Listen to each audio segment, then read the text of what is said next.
Yes, तो आपका यहाँ पर ब्रेक ब्रेक का मैं एक बार बस समरी बता दे रही हूँ। पहली बात ये कि ये इनके ब्रेक ब्रेक ब्रेक जो है वो अल्फ्रेड लॉर्ड टेनिसन ने लिखी थी, ठीक है, 1935 में लिखी थी। पब्लिश किया गया था इसको सॉरी 1835 में लिखी थी और 1842 में इसको पब्लिश किया गया था। एक ऑथर फ्रेंड थे इनके, हेलम उनका नाम था, उनके लिए ये पोएट्री लिखी गई है आफ्टर हिज डेथ, क्योंकि वो बहुत अच्छे दोस्त थे इनके, एल्फर्ड के बहुत अच्छे दोस्त थे, इसीलिए उनको अपना फीलिंग एक्सप्रेस करने के लिए वर्ड्स चाहिए थे, तो उन्होंने ये पोएट्री लिखी थी।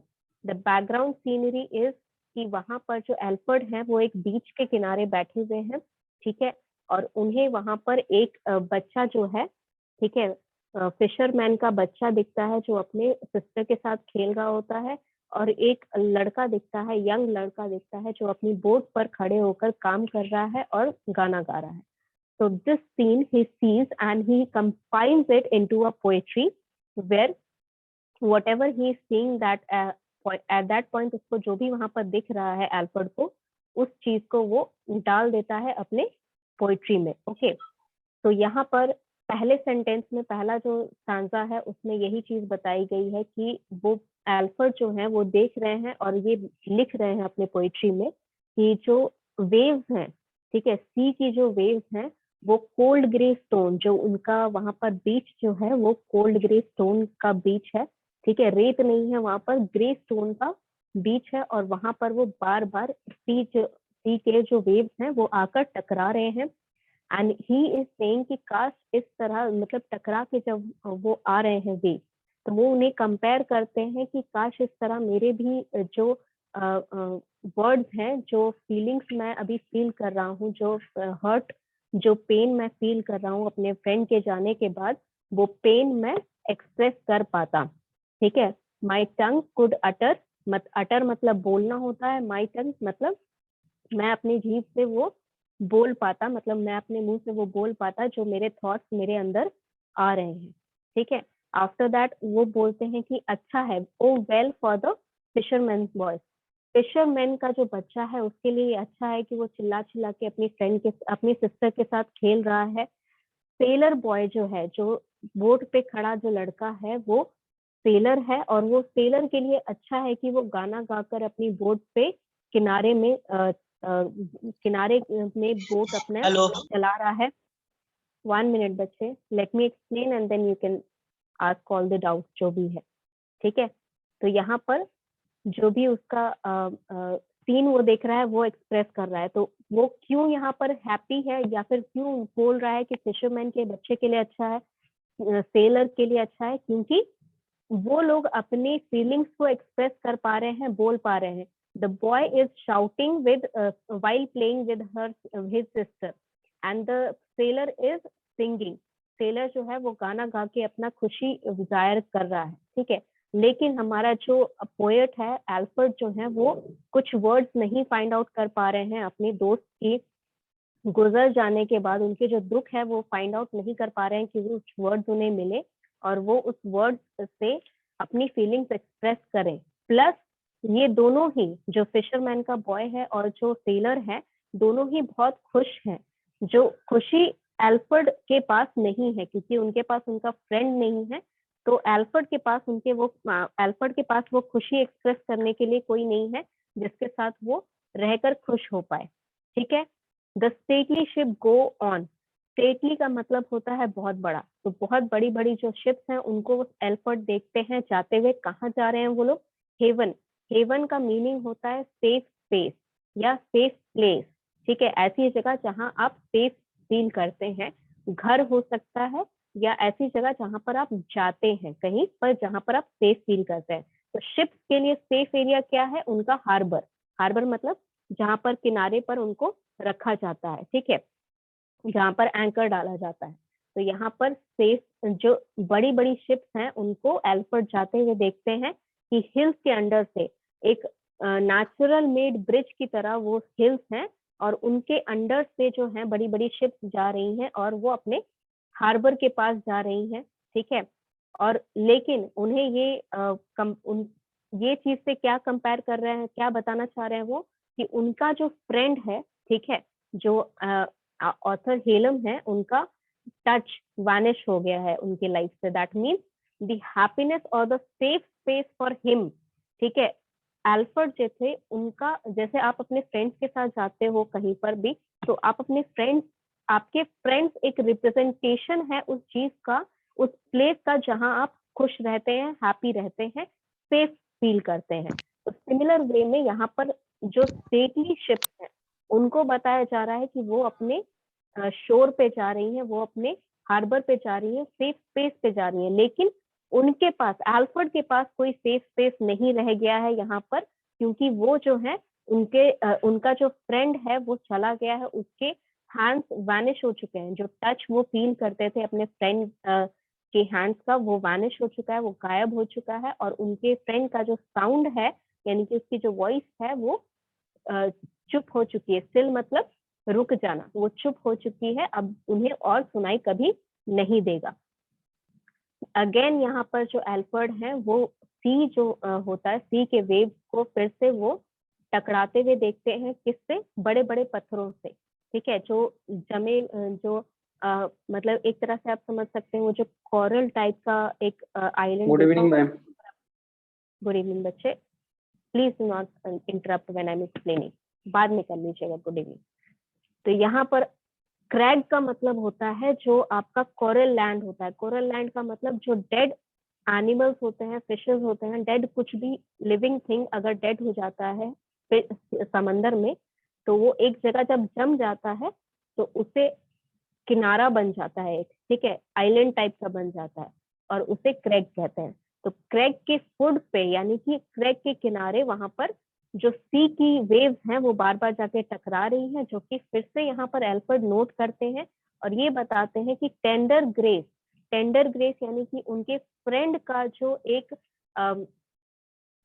मतलब उनके फ्रेंड का जो एक परछाई था उनके लाइफ में, ठीक है, जो टेंडर फीलिंग था, जो उसके साथ वो हैप्पीनेस शेयर करते थे, जो सैडनेस आपस में उन्होंने शेयर किए थे, वो टेंडर मोमेंट जो है वो अब दोबारा कभी नहीं आएगा, क्योंकि उनके फ्रेंड जो है वो डेड कर चुके हैं।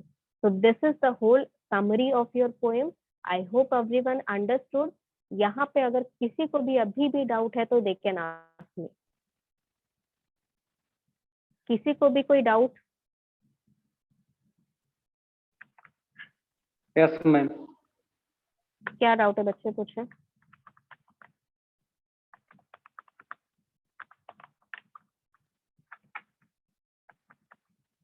You can unmute yourself. If you have a doubt, just ask me one by one.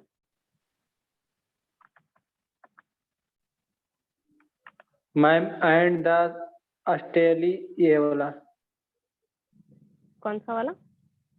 And the stately ships go on to their haven. Stately, stately, हाँ, स्टेटली शिप सेटली। मतलब stately का मतलब बड़ा, stately का मतलब बड़ा होता है, ठीक है। तो बड़े बड़े शिप को एल्फर्ड जाते हुए देखते हैं। कहाँ जाते हुए देखते हैं? हेवन के पास। हेवन का मतलब क्या होता है? हेवन का मतलब होता है सेफ स्पेस। जो डिक्शनरी मीनिंग होता है वो होता है सेफ स्पेस, यानी कि जो जगह आपको सेफ लगती है, जो जगह पे आप कंफर्टेबल हैं। वो आपका घर हो सकता है, आपके फ्रेंड का घर हो सकता है, कोई एक ऐसा जगह हो सकता है जहां पर आप खुद अपने फ्रेंड के साथ जाते हैं और सेफ फील करते हैं। तो शिप्स के लिए सेफ स्पेस क्या है? जब वो किनारे पे रहते हैं, जब वो हार्बर पे रहते हैं। शिप्स जो है वो कभी भी किनारे पे बहुत कम डूबती है, राइट। तो उनके लिए सेफ स्पेस क्या है? कि जब वो किनारे पे रहेंगी, तो वो अपने किनारे पर जा रही है, हार्बर पे जा रही है, ये चीज नोट करते हैं एल्फर्ड, ठीक है। और अंडर द हिल्स मतलब आपने कहीं पर देखा होगा कि बड़े बड़े रॉक्स जो होते हैं समंदर में, ठीक है, वेव से बार बार टकरा जाने के वजह से उनके बीच में थोड़ा सा एरिया हो जाता है। बहुत बड़े बड़े विशाल रॉक्स होते हैं, उनके बीच में एक एरिया बन जाता है बार बार समुद्र के पानी से टकराने से। वो नेचुरल मेड एक ब्रिज की तरह बन जाते हैं, ठीक है, नेचुरल मेड एक ब्रिज की तरह बन जाते हैं। तो उस ब्रिज के नीचे से जो शिप्स हैं वो जा रही हैं, और इस चीज को वो कंपेयर करते हैं अपने फ्रेंड की डेथ से। कैसे कंपेयर करते हैं? कि शिप्स अपने सेफ स्पेस पे जा रही हैं, लेकिन वो अपना सेफ स्पेस खो चुके हैं, क्योंकि उनके फ्रेंड नहीं रहे, तो उनके पास कोई ऐसी जगह नहीं है जहां वो सेफ फील करते हो, ठीक है। क्योंकि उनका फ्रेंड जो था वो उनके लिए बहुत डियर था, तो वो उनके लिए हेवन रिप्रेजेंट करता था, सेफ स्पेस रिप्रेजेंट करता था। तो उसका टच वैनिश हो चुका है और उसकी वॉइस जो है वो अब खत्म हो चुकी है, वॉइस अब कभी दोबारा सुनाई नहीं देगी। तो इसी चीज से वो कंपेयर करते हैं कि उनके पास अब कोई सेफ स्पेस कहलाने वाला जगह कंपेरेबली, ठीक है, घर तो ऑब्वियसली होगा ही उनके पास, लेकिन कंपेरेबली जहां पर उनको कोई कंपेनियन मिले, जहां पर वो अपने दुख सुख किसी से बांट सके, ऐसा इंसान नहीं मिलेगा उनसे। ठीक है, और कोई डाउट यस किसी को? मैम। मैम सेकंड स्टैंजा क्या एम्फसाइज कर रहा है? Second stanza this one. Yes ma'am. Ma'am एक ग्लूमी टोन या फिर हैप्पी टोन, मतलब एक gloomy tone, jealous tone, jealous tone. Gloomy हो सकता है, जेलस हो सकता है, हैप्पी टोन नहीं है। हैप्पी टोन किसके लिए है? हैप्पी टोन तब होता अगर वो फिशरमैन के रिप्रेजेंटेटिव, मतलब फिशरमैन के बॉय के लिए बोलते, या जो सेलर है उसके लिए बोलते। लेकिन हमारा जो पोएट है वो तो दुखी है अपने फ्रेंड के जाने से, तो वो यहाँ पर जेलस है कि जो फिशर बॉय है वो चिल्ला के अपने बहन के साथ खेल रहा है, जो सेलर है वो गाना गा रहा है, वो खुश है मतलब।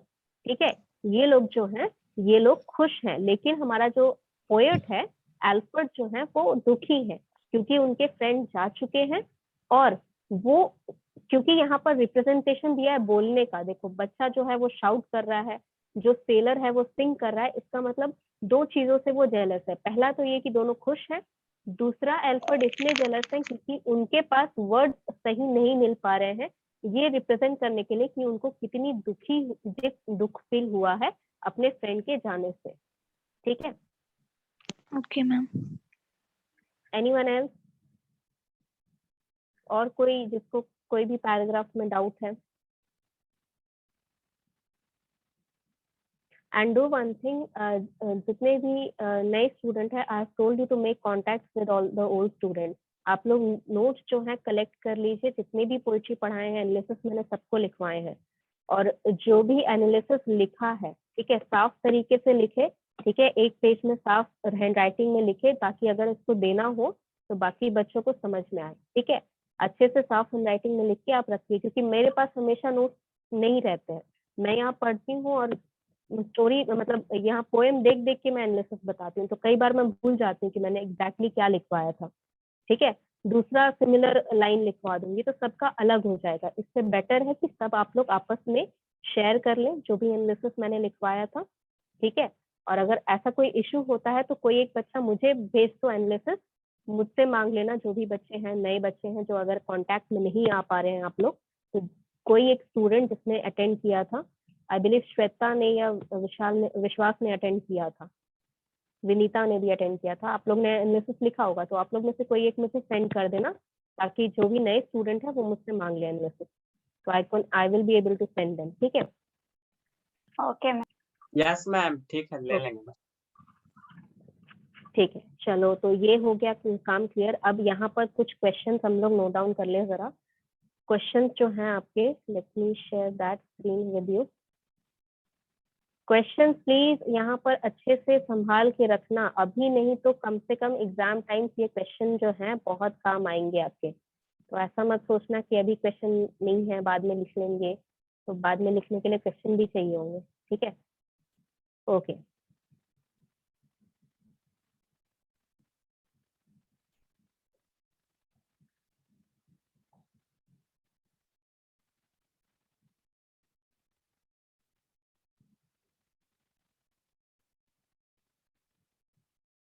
Okay, first question you can write down will be one.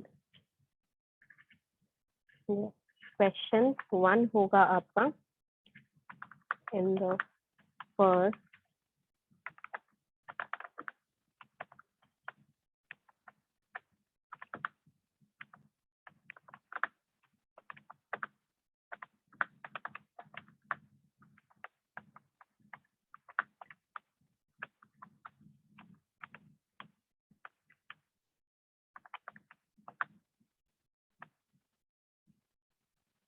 And one more thing, जितने भी न्यू स्टूडेंट हैं, ठीक है, अगर आप लोग को रोल नंबर मिल गया तो वेल एंड गुड, आप डिस्प्ले नेम में डाल दीजिएगा, अगर नहीं है तो सिर्फ अपना आईडी कम से कम लिख दीजिएगा।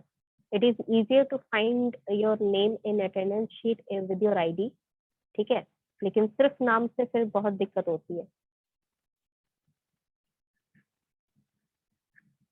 Okay, what was I writing? हाँ, wishes he could do.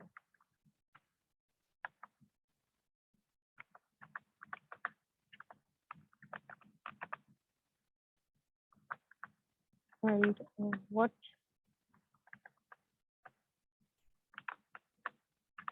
kind of mood does it represent?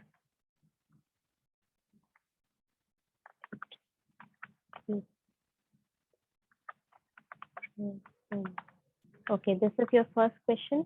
यहाँ पर क्वेश्चन क्या पूछ रहा है? First question is in the first stanza what does the poet wishes he could do and what kind of mood does it represent.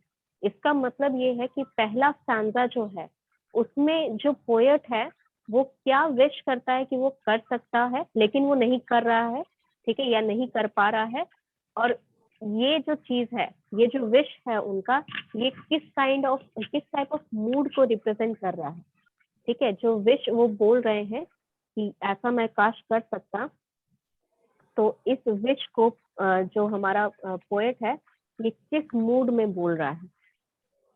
Are you able to understand the question? अगर question नहीं समझ में आ रहा है तो पूछ लेना, ठीक है। I hope you can write down the question. चलिए, नेक्स्ट क्वेश्चन है आपका,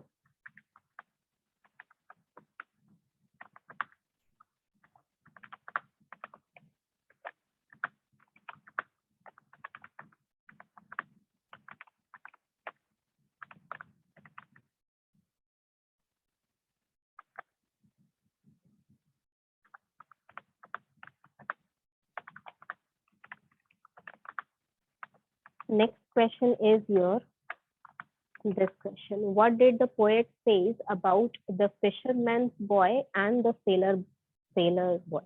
मतलब कि फिशरमैन का जो बच्चा था उसके बारे में और सेलर जो था, लड़का सेलर जो था, उसके बारे में पोएट ने क्या कहा, ठीक है। And next question would be the obvious one, how does the fisherman's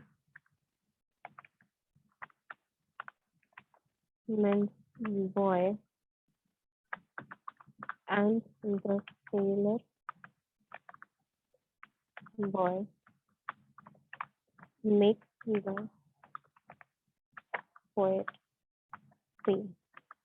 मतलब जो फिशरमैन का बॉय है और जो सेलर बॉय है वो हमारे पोएट को कैसा फील करा रहे हैं, ठीक है। हालांकि they are not exactly responsible for his state, but उसको देखकर, हाँ, उनको देखकर हमारा पोएट कैसा फील कर रहा है, ठीक है। और छोटे मोटे क्वेश्चन तो हम लोग करते रहेंगे, ठीक है, कि where was the sailor boy was sailing and who was the fisherman boy playing with and where was the ship going. ये सारे छोटे मोटे क्वेश्चन हैं, you can do it yourself. बड़े बड़े क्वेश्चन थोड़े मैं लिख पा रही हूँ और 15 क्वेश्चन थोड़े लिख पा रही हूँ।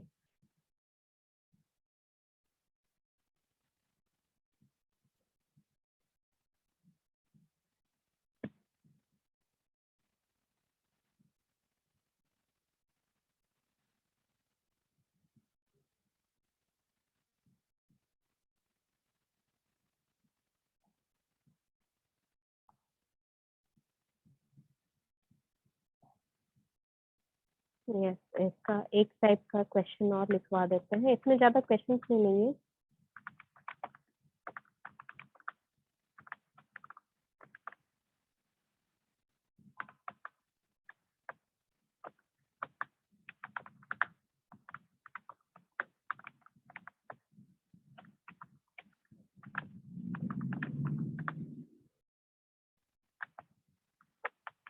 तो यहाँ पर क्वेश्चन पूछ रहा है, ये जो लास्ट स्टैंजा था हमारा, वहां पर ये चीज फ्रेज लिखा हुआ था, विल नेवर कम बैक। तो क्या नहीं आएगा वापस और क्यों नहीं आएगा? This is your question. and let me see if anything is left here. Yes, so बाकी क्वेश्चन आपको वही लाइंस उठा के ये दिए जाएंगे, you have to explain in the 2 lines 3 lines.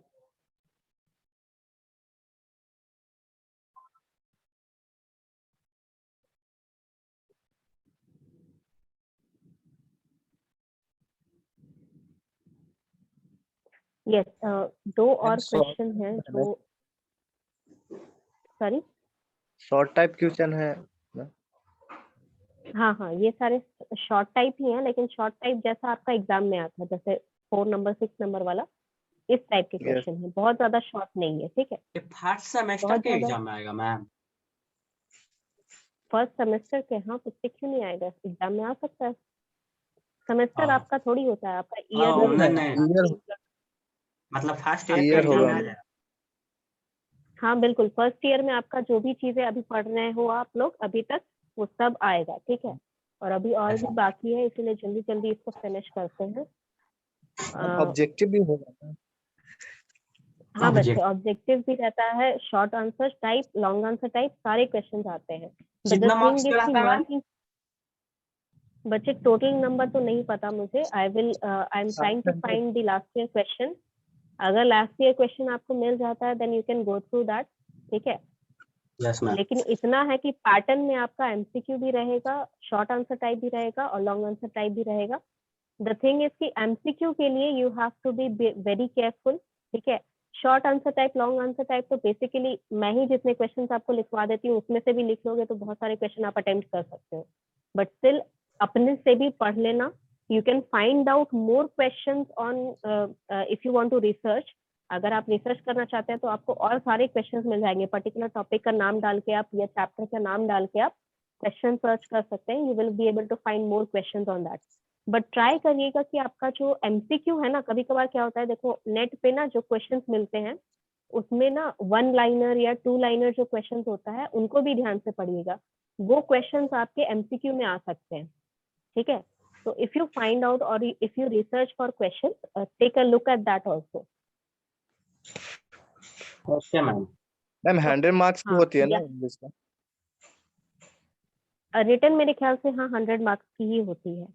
Question number 5, college से भी मेरे ख्याल से मिला जुला के आपका बहुत कम जाता है, पीपीयू का बहुत कम जाता है, पाटलिपुत्रा का बहुत कम जाता है, लाइक रिस्पेक्टिव रेशियो बहुत कम रहता है, 20% 30% ही रहता है, बहुत ज्यादा नहीं। लाइक AQ का बहुत अच्छा खासा मार्क्स जाता है, if they have any issues in internal examination तो उनके लिए दिक्कत की बात है।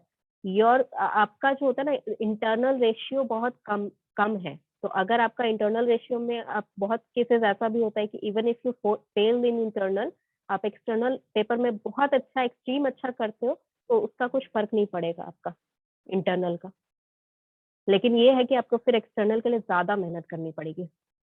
One more question here I want to write is why did the poet wrote this poem? मतलब क्या, सीधा सीधा क्वेश्चन आपसे पूछा जा रहा है कि यहाँ पर आपको क्या मॉरल है, क्या सीखा आपने, क्यों यहाँ पर लिखा गया है ये पोइट्री। बैकग्राउंड नॉलेज जो है वो आपको बतानी है, ठीक है। तो बैकग्राउंड नॉलेज में क्या क्या बताओगे, पहली बात तो ये बताओगे that the poet is feeling sad because his friend died, ठीक है। नेक्स्ट थिंग क्या बताओगे, he is not able to find perfect words to remind him or to express the feelings that he is feeling, ठीक है। जो तकलीफ उन्हें हो रही है, the pain he is feeling because his friends or because of his friend's death, वो feeling वो एक्सप्रेस नहीं कर पा रहे हैं वर्ड्स के through.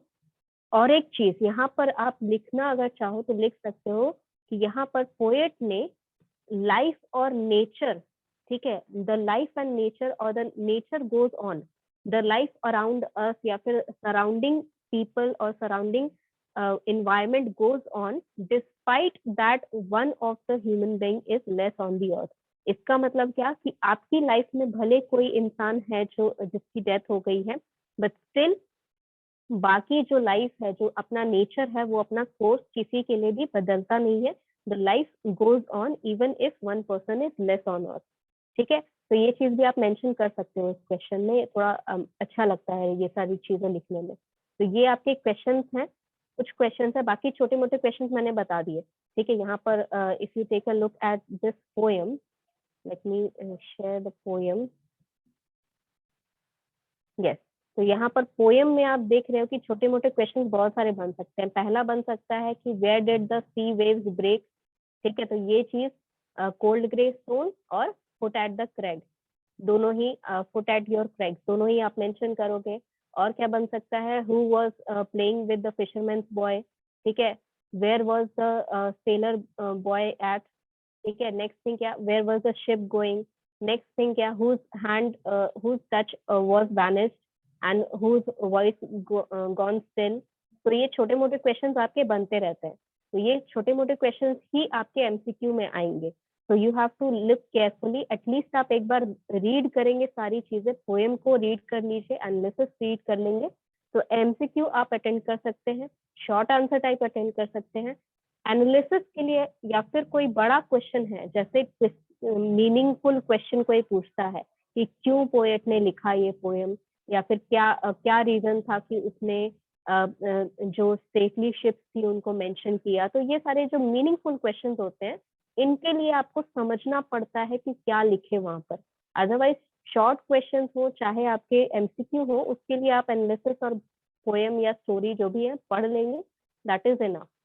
Okay, Okay, ma'am. Is there any doubt? हाँ, Yes. Is there any doubt regarding this poem? Yes ma'am. अब ब्रेक ब्रेक हाँ। ब्रेक यहाँ पर क्या डिस्क्राइब कर रहा है ma'am? Break break break describe कर रहा है कि जो सी की वेव्स हैं वो आके बार बार जो स्टोन आपका ग्रे स्टोन है किनारे पर, उससे आके टकरा रही है, तो टूट रही है। दैट इज व्हाट यहाँ पर break break break the poet is saying, और पोएट इज सीइंग, पोएट को दिख रहा है या वो बोल रहा है कि जो वेव्स हैं समुंदर की वो कोल्ड ग्रे स्टोन पर आके टूट रही है या गिर रही है, ठीक है। Yes ma'am, okay, thank you. Okay, anyone else? और किसी को कोई इशू है यहाँ पर, कोई भी doubt regarding anything in this poem?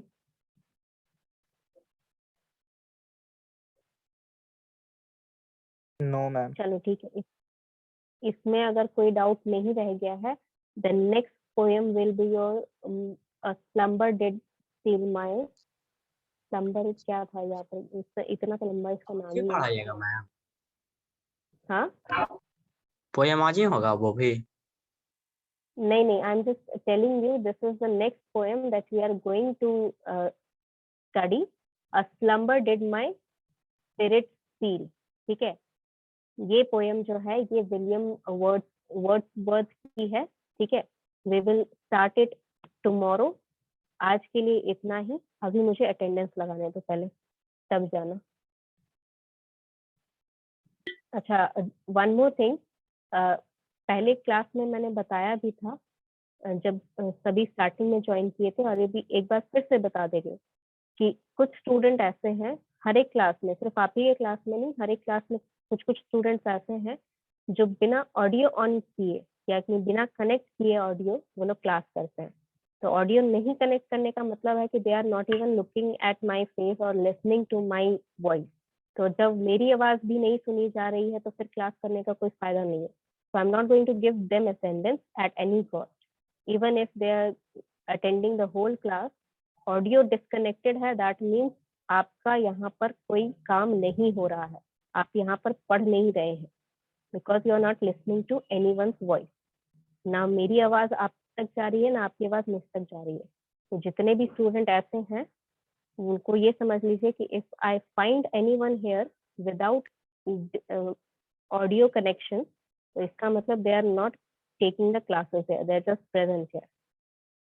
Okay, चलिए, तो यहाँ पर अटेंडेंस एक बार बोल दो, यहीं पर लगा लेते हैं हम लोग। 2 and 1 ma'am, roll minute, number 1. 1 minute.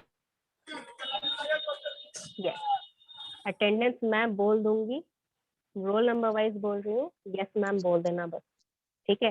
Roll number 1, Yes, 2, ma'am. Roll number 1. 3, Ma'am, 2. Roll number 1, okay, roll number 1, 2 and 3, 3 Roll number present है। 1. हो गया बच्चे, एक बार बोल दिया दैट इज इनफ, मैं सुन लेती हूँ, एक से ज्यादा बार कोई नहीं बोलेगा। 3 नहीं है, 4, 4 ma'am. Yes ma'am. 5, Yes, ma'am. 4, 5. okay, 5, 6, Present, ma'am. 7, 8, 9, 10, Yes, ma'am. 10, Present, ma'am. ठीक है, 10 आया है, 11, Yes, ma'am. 11. 12, 13, Yes, ma'am. 13. okay, 14, Ma'am, can you name? 15, Yes, ma'am. 16, Yes, ma'am. 17,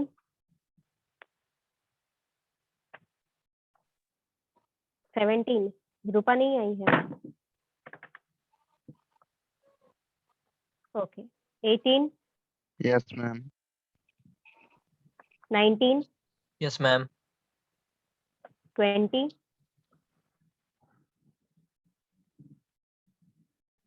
21, Ma'am 20. 20 आया, okay, 21, 22, 23, 24, Present, ma'am. 25, 26, Yes, ma'am. 26. 27, 28, Yes, ma'am. 28. okay, 29, 30, 31, 32, 36, sorry, 33, 34, Yes, 35, ma'am. Ma'am, 33.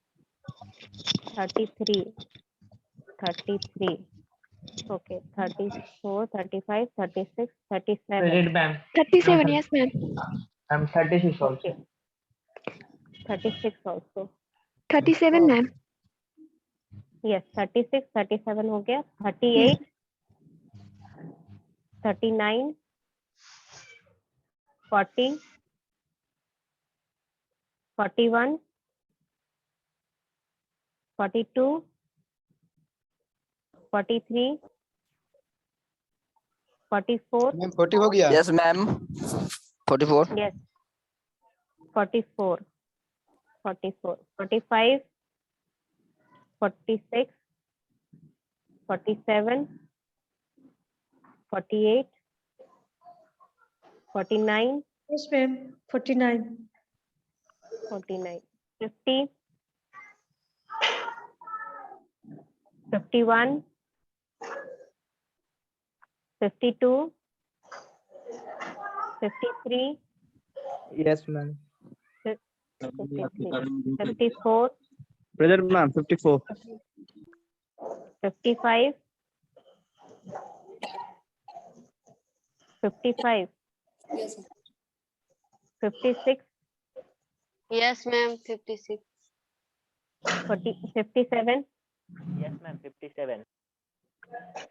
okay, 58, 57 हो गया ना, ma'am? 59, yes, 59,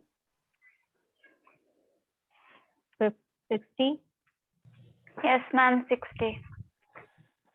61, Yes, ma'am. 61.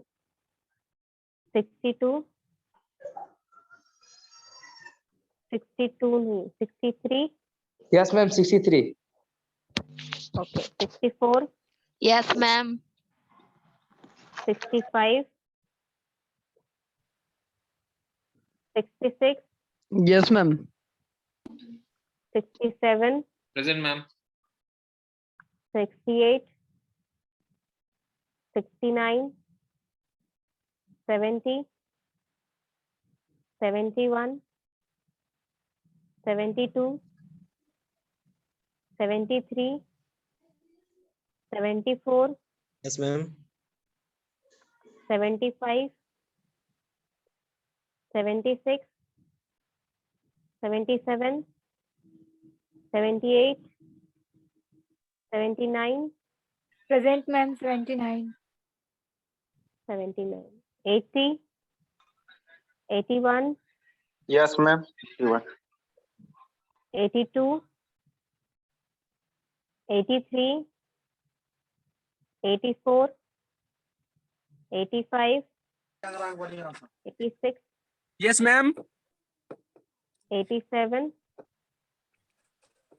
88, 89, okay 89, 89 तक हो गया। उसके आगे और किसी का है रोल नंबर यहाँ पर? No, ma'am. एनीवन जिसका रोल नंबर मैंने नहीं बोला? चलिए ठीक है, let me see here. Yes I believe तुम लोग यहाँ पार्टिसिपेंट में कितने स्टूडेंट हो? 28। कुछ लीव कर गए हैं क्या स्टूडेंट अटेंडेंस लगाकर? Yes, ma'am. अच्छा, तो यहाँ पर 38 स्टूडेंट हो रहा है अटेंडेंस में and they have just admitted left themselves. चलो ठीक है, कोई बात नहीं, लेफ्ट कर गए तो कर जाने दो। ठीक है, यहाँ पर जो आपका ग्रुप है उसमें मैं सेंड कर दे रही हूँ आपका ये कल वाला, कल नेक्स्ट क्लास जो हम लोग पढ़ेंगे, स्लम्बर डेड माय स्पिरिट, ठीक है, उसको मैं सेंड कर दे रही हूँ। इसको पढ़िएगा, बहुत छोटी सी पोएम है, ओनली 2 स्टैंजास, ठीक है, there are only 2 stanzas that is present in the story. William Wordsworth ने लिखी है ये पोइट्री, ठीक है, बहुत छोटी सी पोइट्री है। एंड अगेन यहाँ पर जो है एक रियलाइजेशन हो रहा है। रियलाइजेशन मतलब कुछ पता चल रहा है आपको, ठीक है, जो भी आपने यहाँ पर सीखा होगा, लाइफ में कुछ देखा होगा विलियम वर्ड्सवर्थ ने, जो उसको पता चला कि यहाँ पर कुछ नया हो रहा है, कुछ अलग हो रहा है, मतलब एक तरह से आंखें खुल जाना जो कहते हैं, उस टाइप का यहाँ पर सिचुएशन हो रहा है उसके साथ। तो इसीलिए यहाँ पर जो भी आप पढ़ोगे, if you want you can read it yourself. और लास्ट जो पोइट्री है हमारी ब्रेक ब्रेक टेक, उसमें भी अगर कोई डाउट है तो you can ask me in the next class, क्योंकि नेक्स्ट क्लास में मेरे ख्याल से ये slumber dead my spirit feel हम लोग खत्म कर लेंगे। 2 स्टैंजास की पोइट्री है, इसका एनालिसिस भी मैं लिखवा दूंगी सेम क्लास में, और क्वेश्चन भी मैं सेम क्लास में ही करवा दूंगी। ओके ओके मैम, चलिए तो Okay, ma'am. हाँ, Okay, ma'am. Let's end session here, ठीक है, ज्यादा जबरदस्ती खींचने का कोई फायदा नहीं है, यहीं पर एंड करते हैं। नेक्स्ट क्लास पर नेक्स्ट पोएट्री पढ़ेंगे, ठीक है। Okay, ma'am. Thank you, ma'am. Thank you.